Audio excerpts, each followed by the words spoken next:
acuerden a nivel internacional. Va a conducir el acto el presidente de la Fundación CONAMA, Gonzalo Echagüe. Buenos días, buenas tardes ya casi. Vamos a comenzar la sesión plenaria sobre estrategias de cambio climático en las regiones. Es un lema interesante el que hemos utilizado en el CONAMA 21, en el CONAMA 9, que es empleo, energía y clima. La COP de París va a ser en diciembre de este año y ha despertado muchos intereses y muchos planteamientos que se...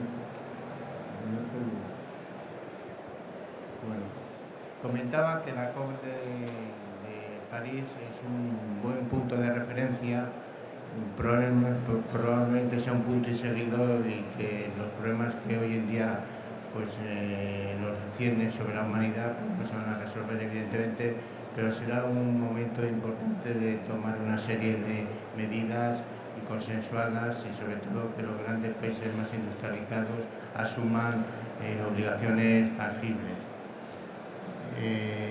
Hace poco, comentaba en la inauguración, han sido las elecciones municipales y autonómicas. Nuevos equipos de gobierno se han responsabilizado de la gestión y, lógicamente, un aspecto importante es el cambio climático en relación con la mitigación y adaptación.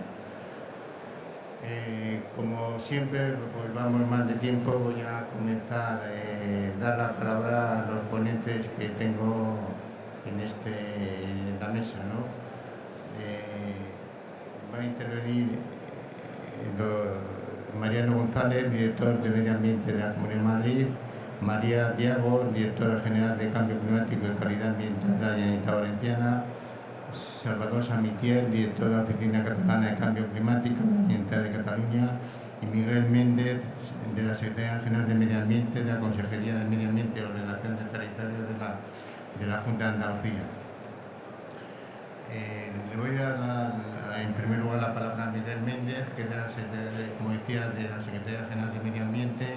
Es una persona que tiene una gran experiencia en todos los temas de cambio climático. Ha sido uno de los responsables de las políticas anteriores a esta nueva legislatura, y estoy seguro que su opinión y sus planteamientos sean interesantes, y sobre todo por la iniciativa que va a plantear en los próximos meses la Junta de Andalucía. Javier, cuando quieras.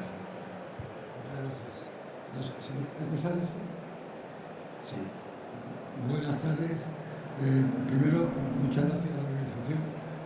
En segundo lugar, quisiera pedir comprensión a la audiencia porque tengo la voz muy mal. Voy a hacerlo lo mejor posible. Bueno, en esta sesión que se llama Estrategia de las regionales contra el cambio climático, empezaré diciendo que en Andalucía tenemos probablemente la estrategia más antigua, es del año 2002. Es una estrategia contra el cambio climático que se aprobó por acuerdo del Consejo de Gobierno y que posteriormente se desarrolló en 3 programas independientes que entre sí forman el conjunto de líneas de acción contra el cambio climático.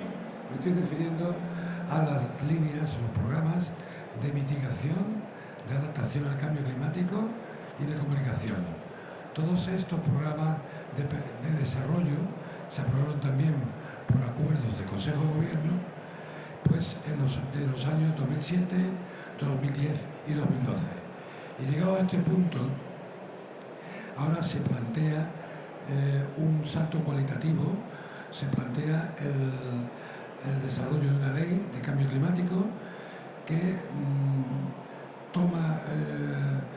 nace, digamos, en el pasado 23 de septiembre, cuando toma conocimiento el Consejo de Gobierno del anteproyecto y pues empieza su trámite. El anteproyecto ha pasado ya el trámite de información pública y digamos que está en los pasos finales antes de llegar de nuevo al Consejo de Gobierno para su elevación, para el inicio de la tramitación parlamentaria. Hagamos un poco de historia sobre lo que tenemos hasta ahora y el contenido de la ley. Y con eso Intentaré en un plazo de 5 minutos, que es lo que nos han dicho, explicar en qué situación está la estrategia regional de Andalucía. Pues en los últimos años, como consecuencia del programa de mitigación y por otros factores, Andalucía ha bajado mucho sus emisiones. Concretamente, en el programa de mitigación a que he aludido antes, se planteó un objetivo de reducción del 19% a 2012 con respecto a 2004. Pues se puso en marcha un sistema de seguimiento y en este momento tenemos la cifra de que la reducción ha sido del 21% en 2012 con respecto a 2004. Como ven ustedes, es muy próxima a la cifra objetivo de la Unión Europea 2020, que saben que es el 20% sobre la base 2005. Nosotros estamos en una coordenada muy parecida y prácticamente hemos alcanzado ese nivel. Lógicamente, gran parte de esas emisiones se deben a la reducción de la actividad económica, pero otra parte consistente se debe a las medidas que se incluyeron en el Plan de Acción por el Clima. Hemos estimado qué parte se debe a una y otro motivo y llegamos a la conclusión que es mayor la parte debida a medidas que la parte debida a menos actividad económica.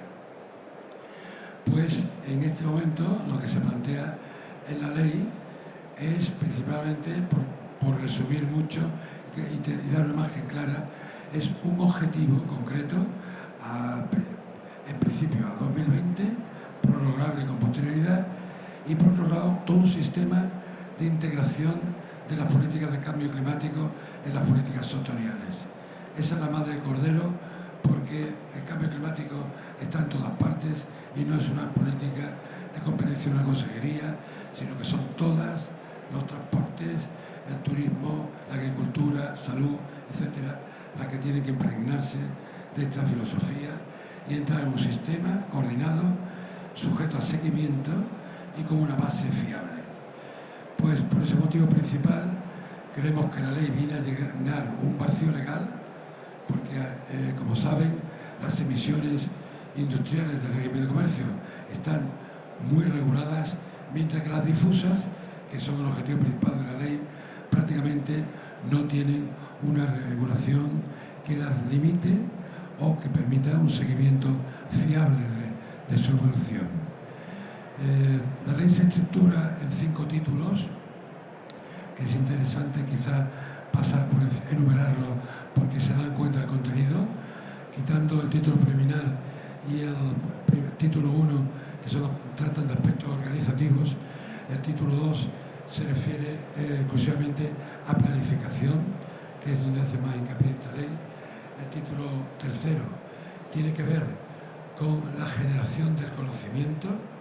El 4 con la mitigación, y la cierra un 5.º título que tiene que ver con el régimen sancionador.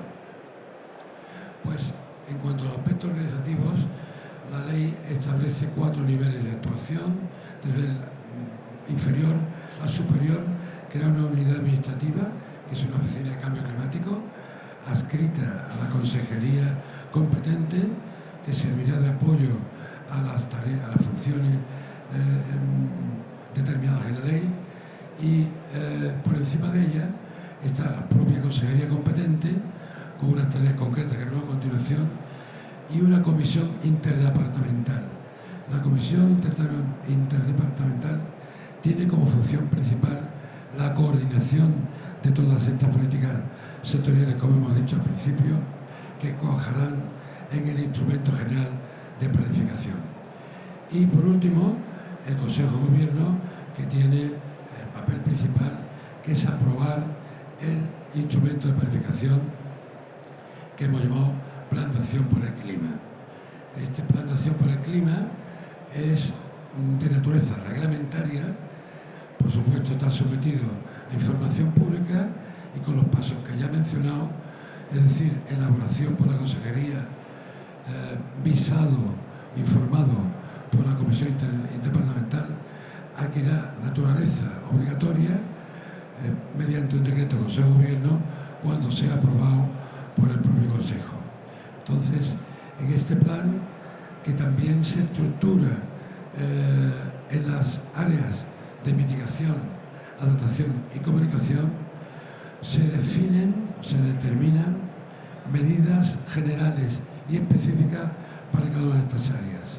Se determinan las responsabilidades, se presupuestan las acciones y se establece un sistema de seguimiento paralelo.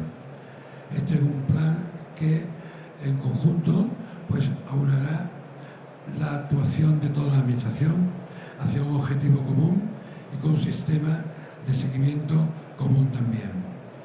El plan de cambio climático, el plan de acción, a su vez está interrelacionado con planes municipales. Los planes municipales de cambio climático tendrán que considerar todas las facetas, tanto la mitigación como la adaptación.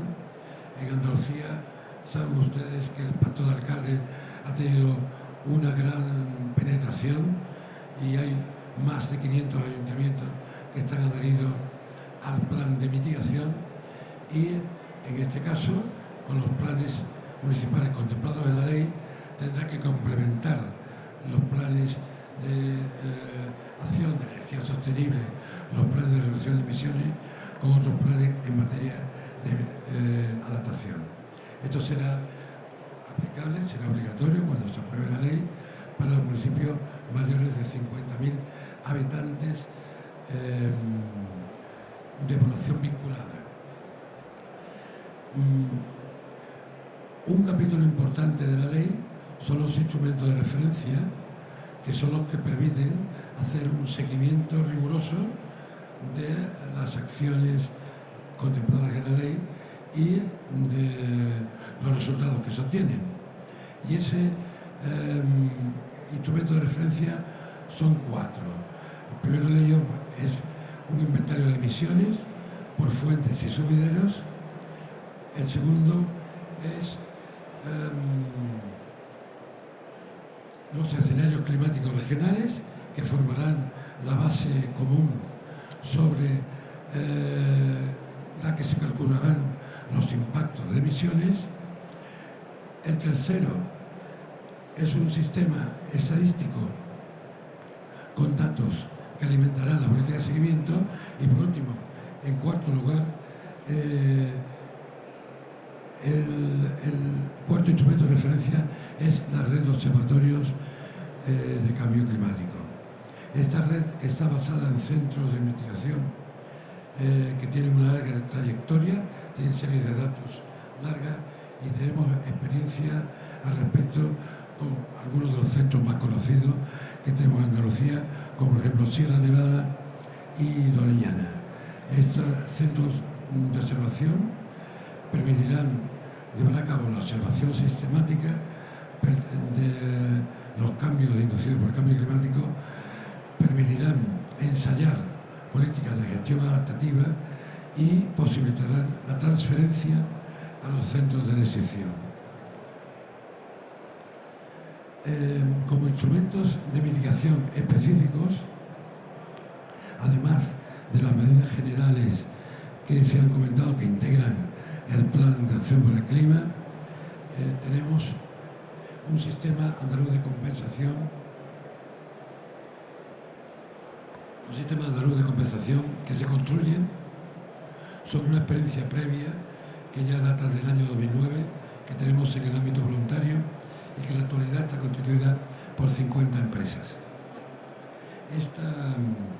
Este instrumento adquirirá carácter obligatorio para algunas empresas, digamos, son emisores de gran envergadura que tendrán que compensar las emisiones por encima de un nivel de referencia.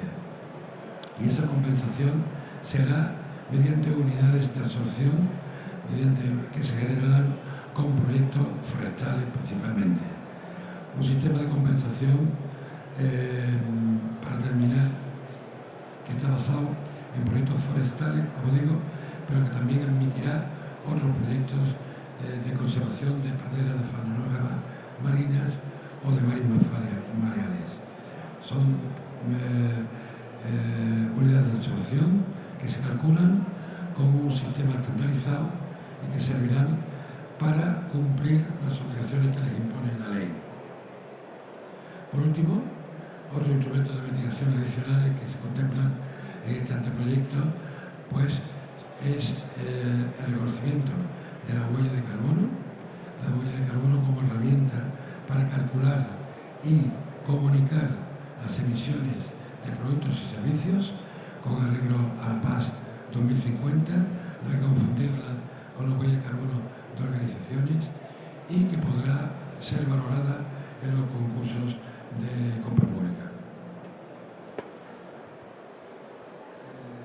Sí, bueno, he intentado dar una visión general de los elementos que contiene la ley.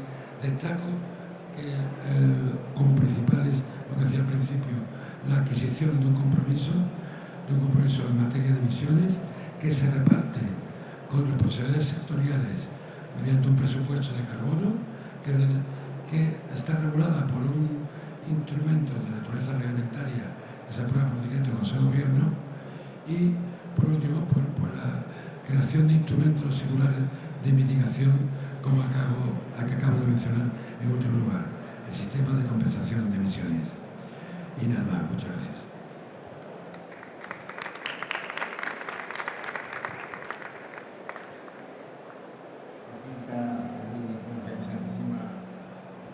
Disertación. Luego, si nos da tiempo, podemos hacer alguna pregunta.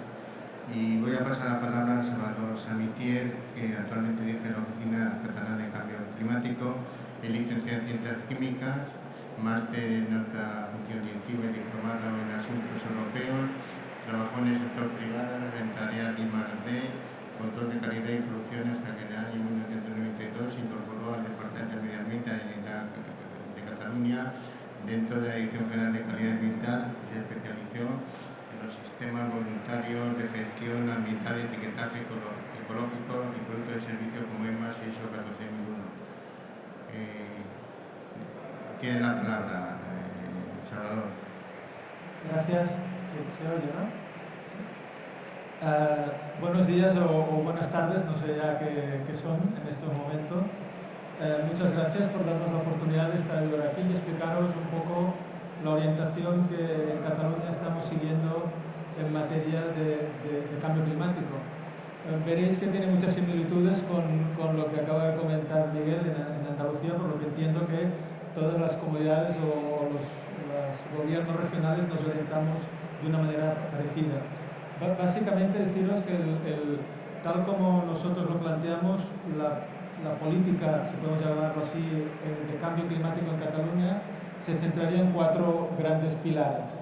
Uno es en materia de objetivos, otro sería el de cómo introducir el cambio climático en las políticas sectoriales, el tercero tiene que ver con aspectos relativos al sector público y la gobernanza, y un cuarto con una serie de desarrollo de instrumentos de todo tipo, desde difusión o sensibilización o de voluntarios para avanzar en este objetivo de una economía baja en carbono.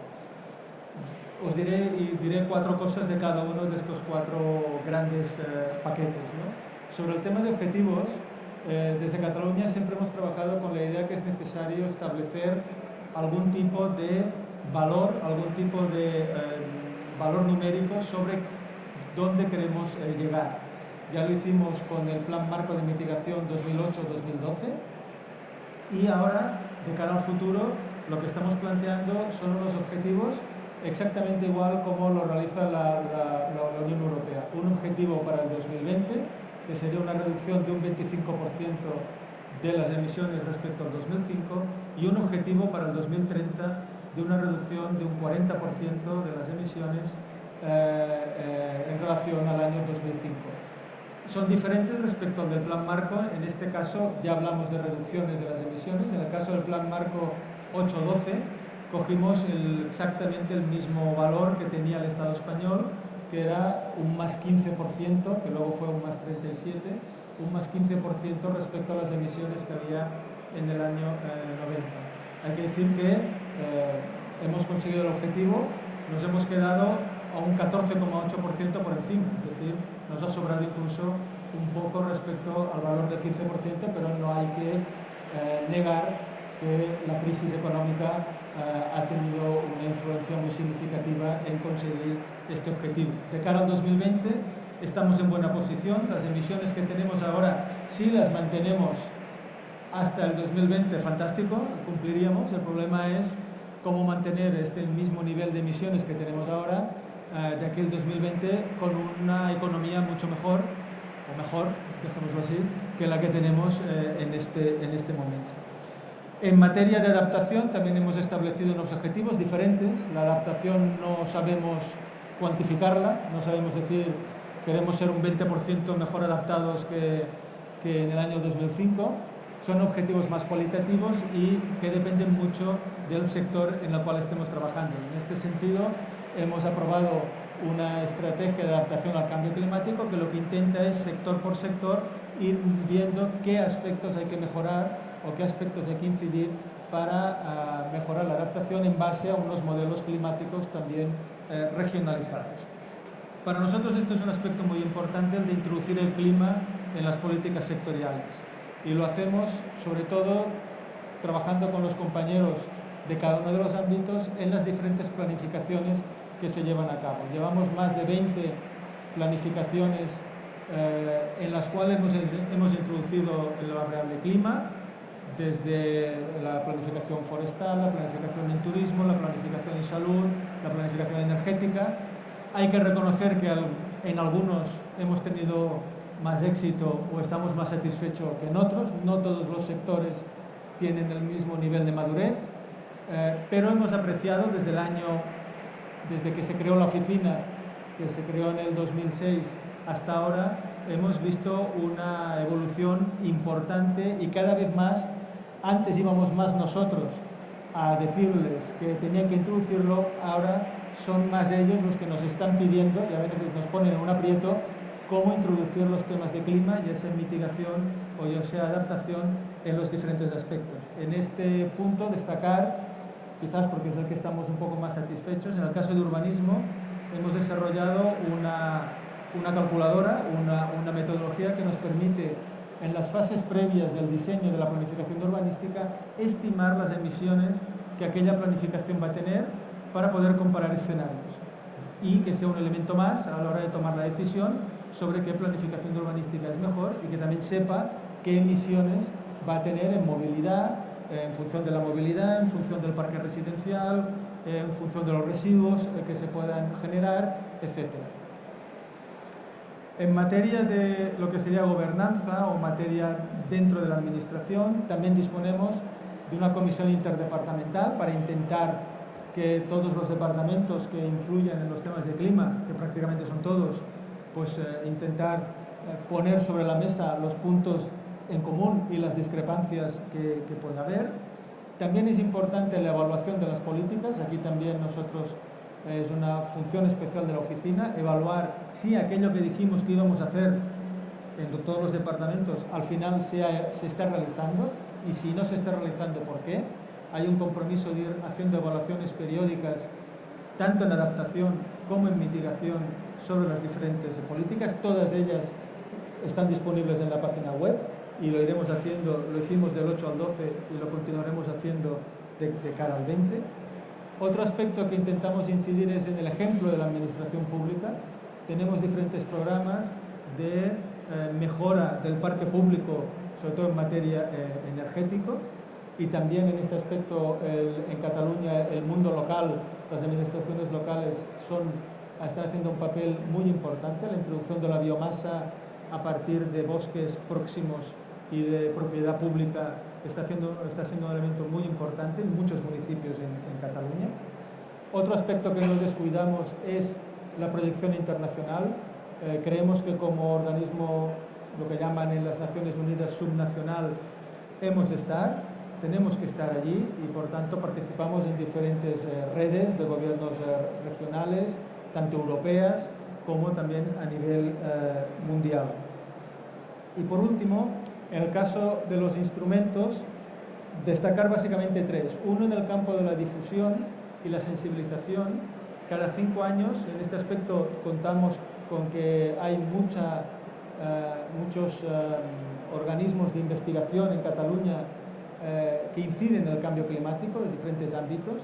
Periódicamente, cada 5 años, empezamos el 2005, hacen un informe independiente sobre el estado de la situación del cambio climático en Cataluña, desde la vertiente del conocimiento, en todos los ámbitos.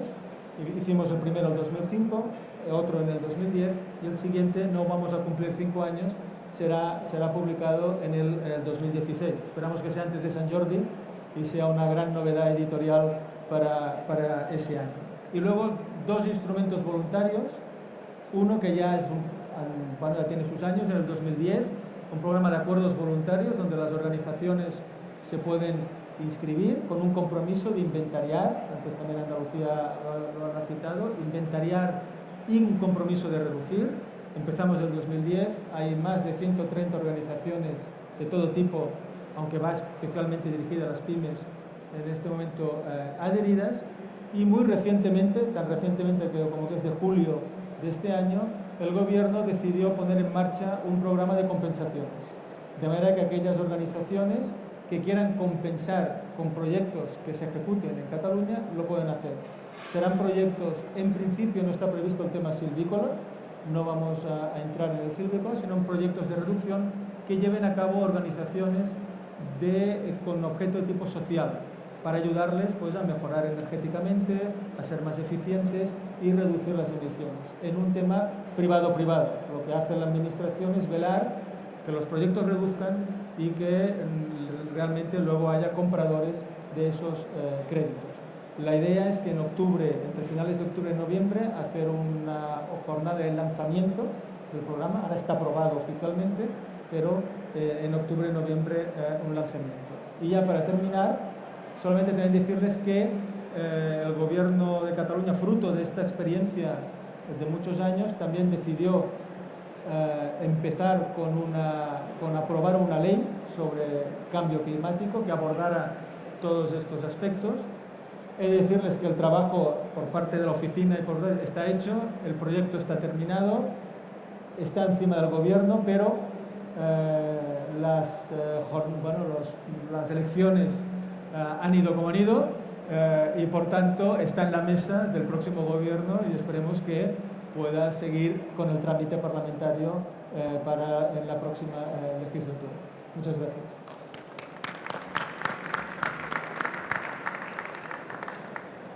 Gracias, Salvador. Somos conscientes de la actividad que hace la Oficina Catalana de Cambio Climático, no ha sido mucho tiempo y os felicitamos por el trabajo realizado. Voy a pasar la palabra a María Diago Giraldos, que es bióloga, máster de impacto ambiental, consultora ambiental independiente, especializada en estudios de medio físico y en evaluación estratégica de impacto ambiental. Ha realizado diversas investigaciones sobre la sostenibilidad medioambiental de la Comunidad Valenciana y el papel de la administración. Es docente del máster de estrategia y gestión ambiental en la Universidad de Valencia y en este momento es directora general de Cambio Climático y Calidad Ambiental de la Generalitat Valenciana. María, muchas gracias. Buenas tardes. Para mí es emocionante estar aquí. Hace muy poco que he asumido la responsabilidad de la Dirección General, que el Gobierno valenciano quiere poner énfasis en la importancia que el cambio climático resulta para la Comunidad Valenciana. De hecho, la Dirección General se llama de Cambio Climático y Calidad Ambiental. Bien, somos una comunidad mediterránea, tremendamente mediterránea, la más mediterránea, por decirlo así. Esto quiere decir que cualquier extremo meteorológico lo sufrimos. Cualquier incendio se transforma fácilmente en un gran incendio, con lo que supone de emisiones, cualquier proceso en relación a vertidos, etcétera, etcétera, etcétera, lo padecemos. Entonces, bajo este prisma, ya en el 2008-2012 se aprobó una estrategia de cambio climático y que recientemente ha sido renovada para la estrategia que se denomina así, Estrategia Climática 2013-2020. Es nuestra prioridad absoluta en esta estrategia de cambio climático aunar intereses, esfuerzos y problemáticas comunes. De hecho, para aprobarlas, las reuniones fueron intensas. Estuvieron reunidos, porque todavía no estábamos aquí, con más de 15 direcciones generales de todos los ámbitos, de industria, de sanidad, todas las direcciones generales de la antigua consejería, su dirección general, el IBIA, que es el Instituto Valenciano de Investigaciones Agrarias, la red de institutos tecnológicos y además con ayuntamientos. Esto ha dado como conclusión una estrategia que quiere incidir en lo que son las medidas, al igual que los compañeros de otras comunidades autónomas, en medidas de mitigación y adaptación. Pero nos encontramos con un gran problema que viene derivado de la normativa europea, y es que solamente se asigna un 10% de reducción de emisiones a los focos difusos. En estos momentos en la Comunidad Valenciana el 60% de emisiones de gases de efecto invernadero vienen derivadas del transporte, y bajo este marco, señoras y señores, es prácticamente imposible actuar. Tenemos tres grandes líneas de actuación. Una es, como he dicho antes, poner en valor el capital humano, y para eso hemos iniciado ya los contactos con todos los municipios y la implicación de los alcaldes y de los ayuntamientos. Todas aquellas ciudades de más de 50.000 habitantes en la Comunidad Valenciana, para empezar a realizar la transformación del transporte público de combustibles fósiles a un combustible más sostenible, gas, híbrido, eléctrico, como mejor veamos. Somos recién llegados en este gobierno y tenemos que ver cuáles son las medidas financieras, etcétera, que son necesarias para llevar a cabo esta transformación. Pero para nosotros esto es una prioridad. También estamos muy interesados en la colaboración con entidades europeas y entidades de otras comunidades autónomas para que nos enseñen y para aumentar las sinergias. Otras políticas dirigidas al sector forestal, que para nosotros como comunidad, que el 57% de nuestro territorio está calificado como forestal, lo cual no quiere decir que se encuentre en las mejores condiciones. Necesitamos potenciar este sistema y fortalecerlo, con la problemática de abandono de las comarcas de interior, con lo cual vuelve una vez más a potenciar que un pequeño incendio se transforme otra vez en un gran incendio, y esto a través de tasas, etcétera, también lo estamos estudiando. Y básicamente también lo que es en gestión de residuos, aunque esa, digamos, sería la parte minoritaria, pero también tenemos problemas serios en cuanto a sellado de vertederos. Todos los que estamos gestionando estamos detrás de ellos, y así lo intentamos, porque un buen sellado de vertedero evidentemente evita emisiones a la atmósfera. En relación al sector industrial, con la normativa europea del 2000, me van a perdonar, del 2008 creo que es, conseguimos que de 97 empresas del sector sometidas a evaluación ambiental integrada con emisiones a atmósfera, estamos ahora en 197, todas ellas cumplen, el seguimiento es estricto y en ese sentido estamos cumpliendo. Y también nos hemos encontrado con que, y eso pasa como en la comunidad andaluza, que este año, en el último dato disponible, que es el 2012, no hemos llegado prácticamente a un 25% de emisiones en el mercado de emisiones, que teníamos hasta un 42%. Se debe precisamente también a la crisis económica. No hemos sabido evaluar qué porcentaje es debido estrictamente a la implantación de medidas de mitigación, pero bueno, ahí estamos. Entonces vamos a ver cómo podemos estudiar el transporte, vamos a ver cómo lo podemos atacar desde esta problemática, desde el sector también de la agricultura y desde el sector también de hábitos de consumo, porque es absolutamente imposible atacar esto con seriedad si los hábitos de consumo no cambian. Lo tenemos muy claro. Hábitos de consumo en alimentación, hábitos de consumo también en ocio. Como decía antes, afortunadamente no comemos más que viajamos, pero la aplicación del principio de subsidiariedad nos lleva muy de cabeza porque creemos que sería una de las herramientas más potentes para atajar el tema de emisiones a la atmósfera en cuestión de transporte. No quiero comentar nada más y ya doy paso al siguiente compañero porque no tenemos tiempo. Gracias.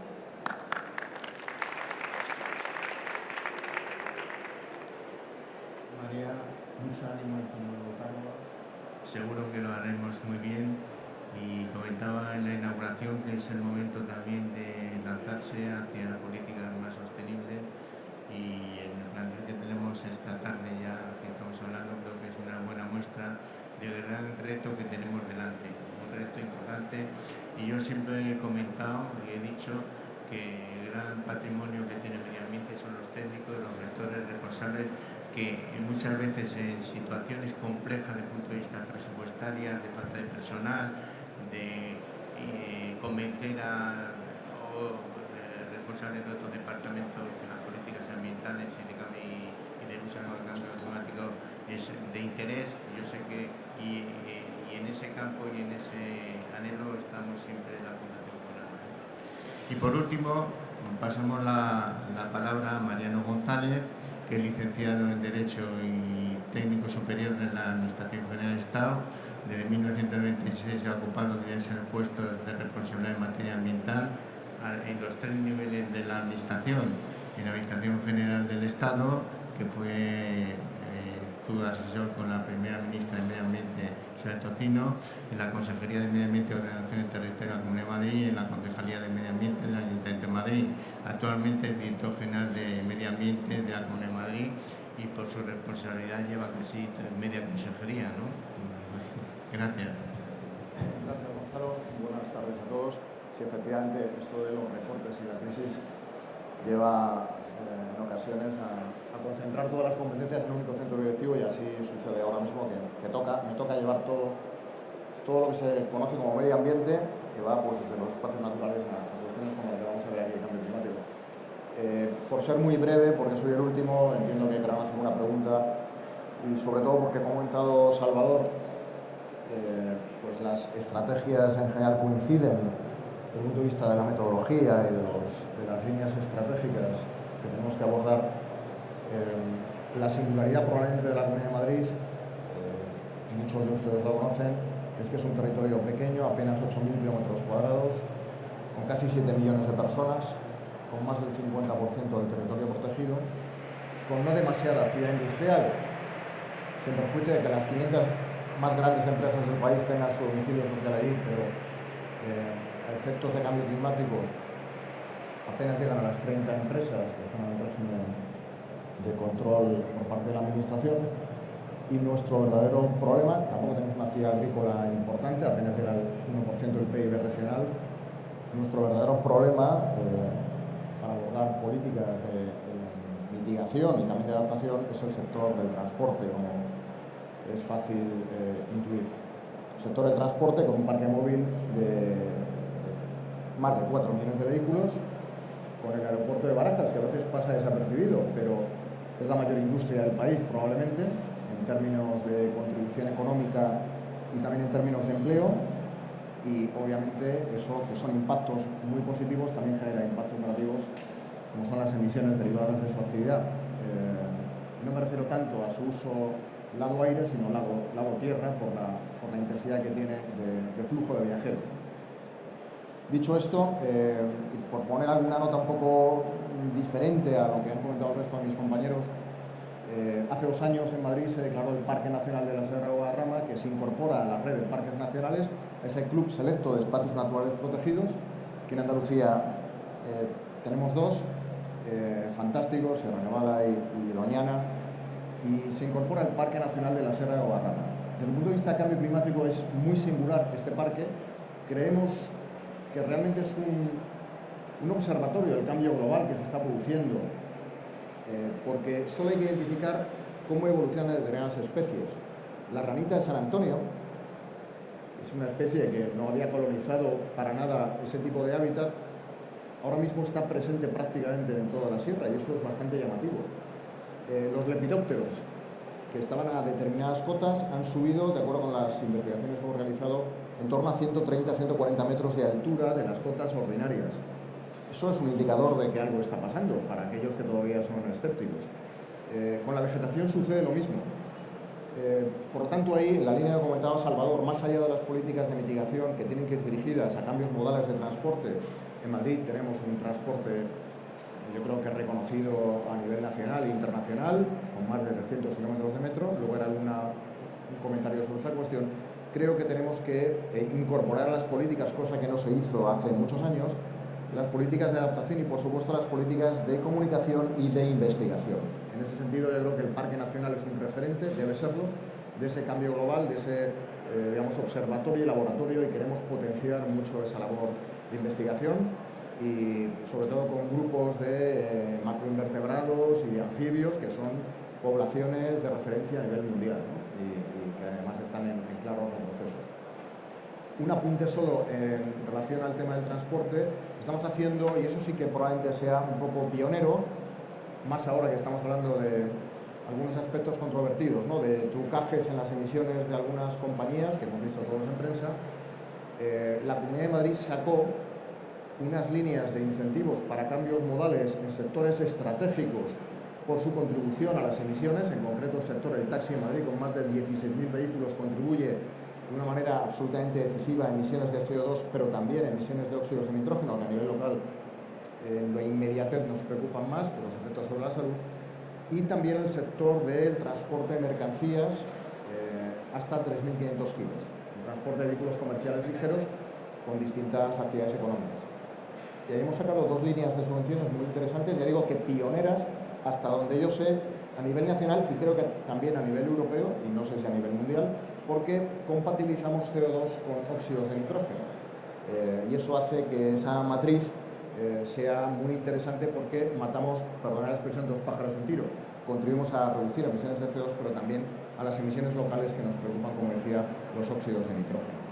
En ese sentido también estamos en el sector del transporte, no diría ya investigando, porque ya tenemos alguna experiencia que está funcionando en Madrid, pero creemos que hay un margen de mejora muy interesante para aprovechar todo el potencial de la red de metro excedentario.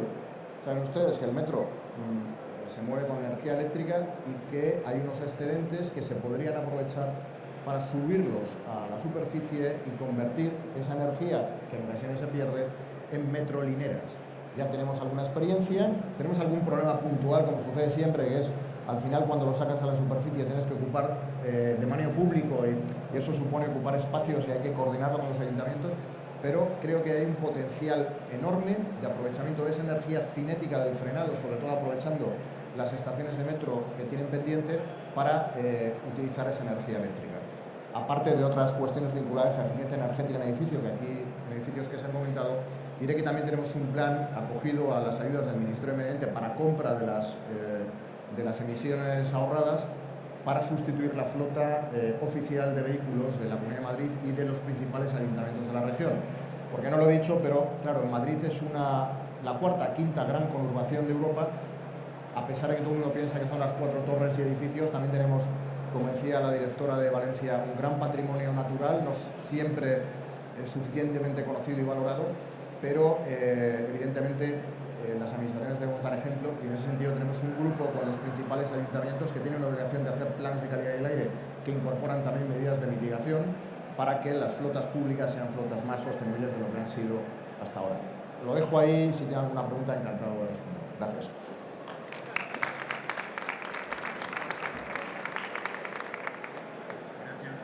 Gracias, Mariano, por tu intervención.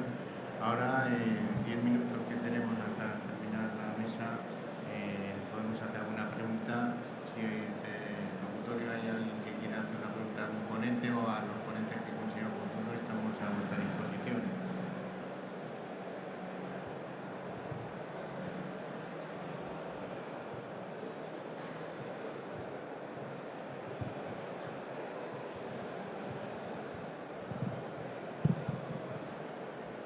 Hola, buenos días. Me llamo Isabel Fernández, soy doctora en químicas, pero mi actual estatus es de jubilada y como tal colaboro con un ayuntamiento pequeño, de un pueblo pequeño, en la provincia de Valencia, se llama Aras de los Olmos, y también colaboro con una ONG en tareas de sensibilización. Puesto que mi tema siempre han sido las ciencias, mi sensibilización ha ido dirigida hacia la situación dramática en la que creo que se encuentra este planeta debido a lo que llamamos o se ha sintetizado en los términos de cambio climático. Me ha llamado la atención, lógicamente, por estos dos aspectos, lo que ha comentado la directora general de Valencia, María, respecto del abandono de las comarcas de interior. Y supongo, aunque no les ha dado suficientemente tiempo los representantes de las otras comunidades, que esos aspectos están muy presentes en los reglamentos y en las órdenes de sus competencias, puesto que las personas son fundamentales para abordar estos problemas y nuestras comarcas están quedando vacías.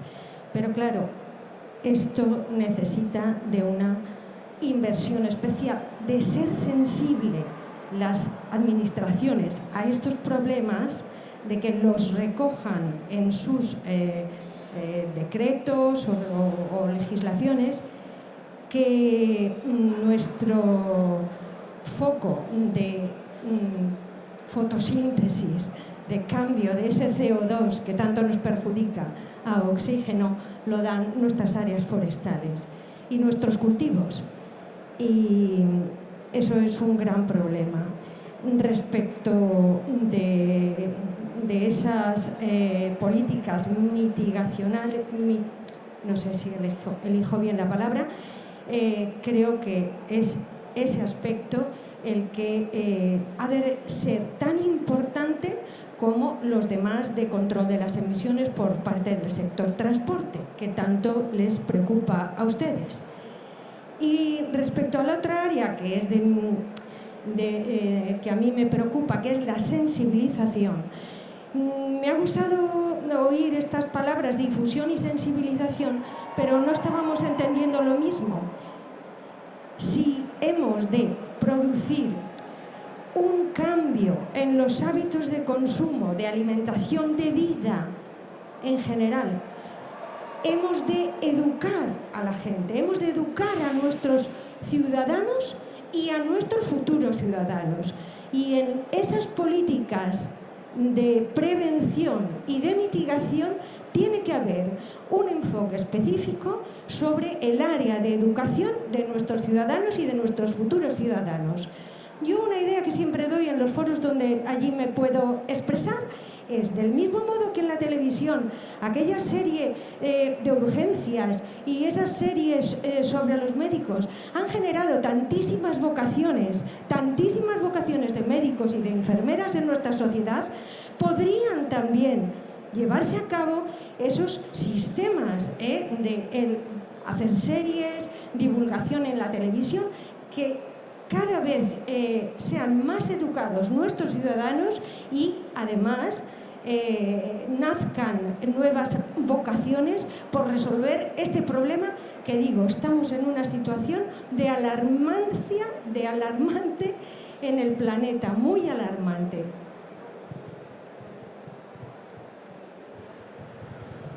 Sí, muchas gracias. Has abierto el melón, has puesto un montón de temas sobre la mesa y que yo en primer lugar le voy a pasar la palabra a la representante.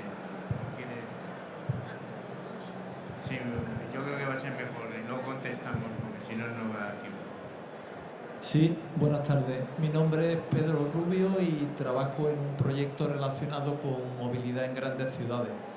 Me ha resultado muy interesante, mi comentario va dirigido al director de la Comunidad de Madrid, este tema que ha mencionado usted de aprovechar el excedente de energía, que creo que como concepto en el ámbito de sostenibilidad me parece clave y muy acertado. Mi impresión es que la red de infraestructura eléctrica que podría dar apoyo, por ejemplo, a un coche eléctrico de un uso, digamos, más intensivo que el que hay ahora, necesita ser reforzado, ¿no? Yo vivo en Madrid y la impresión que me da es que no hay una infraestructura en este momento suficiente por la razón que sea, ¿no? Que no entro a valorar. Digamos, proyectos e iniciativas como esta que menciona van en esa línea de intentar ir reforzando, pensando en que posiblemente ese ámbito de una utilización mayor de coche eléctrico es algo que ustedes ven a medio plazo y que van a fomentar. Gracias. Vamos a ver una pregunta más y luego intentamos contestar en bloque. ¿Alguna pregunta más había?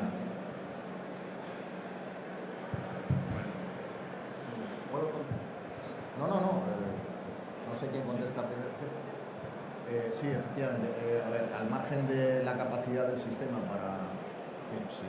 no estamos pensando desde el gobierno regional en que todos los coches de Madrid, esos más de 4 millones, se conviertan de repente en eléctricos, algo que sería muy deseable desde el punto de vista de su contribución a la reducción de emisiones de CO2, pero es una quimera. A día de hoy tenemos un parque móvil más testimonial que otra cosa. Como ejemplo diré que en la movilidad del taxi solo tenemos 2 taxis eléctricos puros, 100%. Es verdad que ha habido una transformación de casi un 30% de la flota a flota híbrida, que es un paso adelante. El escenario futuro que nos estamos planteando es que efectivamente la presencia de la movilidad eléctrica sea mayoritaria en esos colectivos, el del taxi o el del transporte de mercancías, que tienen unos rangos de movilidad en kilómetros recorrido día que se ajustan, pensamos que se pueden ajustar perfectamente a los rangos que ahora la oferta del mercado pues ofrece a los posibles compradores. Dicho esto, siempre queda el eterno problema. Luego hay una mesa en la que podremos a lo mejor debatir un poco más en profundidad esto, el eterno problema de me quedo sin batería, que desde luego en Madrid pues es un problema. Tenemos ya un estudio hecho con unas isocronas de 10 minutos que garantizarían una recarga rápida en un periodo de tiempo razonable, 20-25 minutos, por todo el mallado de la Comunidad de Madrid, incluso en las comunidades autónomas limítrofes, y está todavía en fase embrionaria. Volviendo al tema inicial del metro, yo creo que hay un potencial enorme, lo decía al inicio de mi intervención. Desde el metro se está muy sensibilizado y yo creo que sería absurdo no aprovechar esa energía excedentaria, igual que otra mucha energía que existe en el subsuelo de Madrid. La Comunidad de Madrid, a través de una empresa pública, se ha incorporado a un proyecto que se llama Madrid Subterra, que pretende aprovechar toda la energía excedentaria, no solo del metro, sino de otras muchas canalizaciones, tuberías, etcétera, flujos de agua que podrían ser utilizados para transformarlos en energía más sostenible. Luego, si quieres.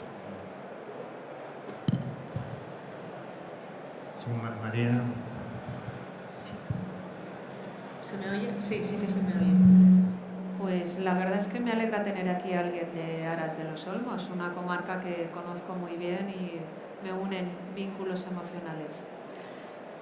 Me estoy de acuerdo con lo que usted ha comentado, y cuando se habla de sostenibilidad, de desarrollo humano, evidentemente siempre es en relación de los individuos, de las sociedades respecto del medio ambiente, pero se necesitan las dos partes. Si no hay individuos, no hay desarrollo humano. Es un indicador y un concepto muy interesante, muchas veces ha sido pervertido hacia otros intereses, pero es muy bueno utilizarlo porque quiere decir que en comarcas donde no se alcanza el capital humano suficiente para que esto se lleve a cabo, lo que habrá que potenciar en esa comarca es desarrollo y más actividad económica, etcétera, etcétera, etcétera. Y eso está muy bien. En otras comarcas, no, habrá que disminuir, pero eso es un concepto flexible. Y esto me liga a una cuestión mucho más amplia, que es la política con mayúscula, la evaluación ambiental estratégica, que debería de emanar desde la Unión Europea. A mi juicio es un error tener normativa europea de carácter general, con indicadores de carácter general, para territorios tan distintos como cada país o como para territorio comarcal o comunidad autónoma. Es un error porque cada comunidad autónoma tiene una idiosincrasia y tiene unas necesidades. Voy a poner un ejemplo y seguimos en materia forestal, ya que lo ha comentado el compañero de Madrid. Hay una especie en la Comunidad Valenciana, que es el Pinus silvestris, que fue parte de las que se consideraron para el Parque de Peñagolosa, para su concepción.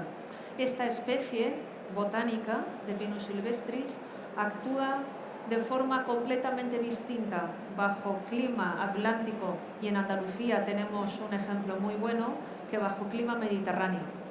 Si bajo una misma gestión de tala de ese bosque, porque si tú talas el bosque, y eso es lo que te dice la teoría, lo que hace es que propicias que crezcan nuevos individuos jóvenes y absorben CO2, esa especie, bajo un clima atlántico, la calva que tú produces actúa como foco de regeneración. Si tú esa misma tala de ese bosque, de esa especie, la haces bajo un clima mediterráneo, esa calva actúa como foco de erosión. La misma especie, climas distintos. Luego, una misma política no puede ser utilizada.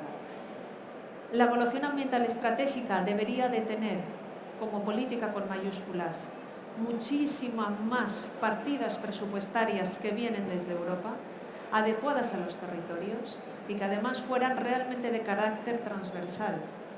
Esto es lo que yo veo que nos falta un poco, ¿no? En cuanto a la fijación de CO2, evidentemente que los cultivos también fijan CO2, pero no solamente es el problema de la fijación de CO2. Una masa forestal cumple muchos más servicios que no un monocultivo, de naranjos, etcétera, que es una de las cuestiones que también llevamos arrastradas desde hace unos años a esta parte. Grandes transformaciones de masas forestal a monocultivos de naranjos, por ejemplo. Eso tampoco va por ahí. Y hay otra cuestión también, ¿qué hacemos con esas masas forestales constituidas por alcornoques, por robledales, que las tenemos en la Comunidad Valenciana, que el balance de CO2 es cero y que podríamos decir, vamos a talarlas y vamos a plantar? Pues hay una cuestión que es fundamental, es que son depósitos de CO2 que los tenemos que mantener. Los tenemos que mantener, es decir, su tala y la plantación posterior de nuevos retoños para captar CO2 sería negativa. Así que es más complejo de lo que parece. Yo estoy de acuerdo también completamente en la fase de educación. A mí me interesa sobre todo el sector adulto, no el sector infantil, porque el sector infantil desde hace muchos años está cubierto, bien cubierto, a través de los sistemas reglados y a través de los sistemas no formales. Y en definitiva, el sector adulto, que es el que paga la tasa, que es el que paga la multa, que es el que paga la sanción si no se cumplen las emisiones, es el que más me interesa. Vamos a ver esto cómo lo hacemos, ¿no? No sé si alguien quiere decir algo importantísimo en medio minuto. Si no, yo leo un comunicado que me ha mandado la organización genial. ¿Y qué es el siguiente? En Conama Local 2015, las instituciones nos brindan sus compromisos con el clima y las personas que, para sumar a las acciones ciudadanas. No se oye, no se oye.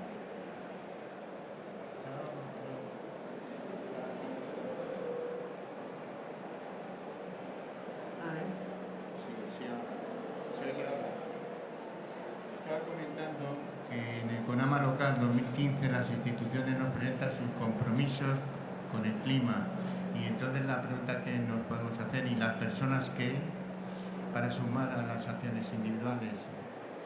Conama colabora en el desafío colectivo que ha lanzado la asociación, la Fundación Ecodes, para presentar en la COP21 de París, y consiste en 1 millón de compromisos por el clima que pongan en valor gestos cotidianos de los ciudadanos.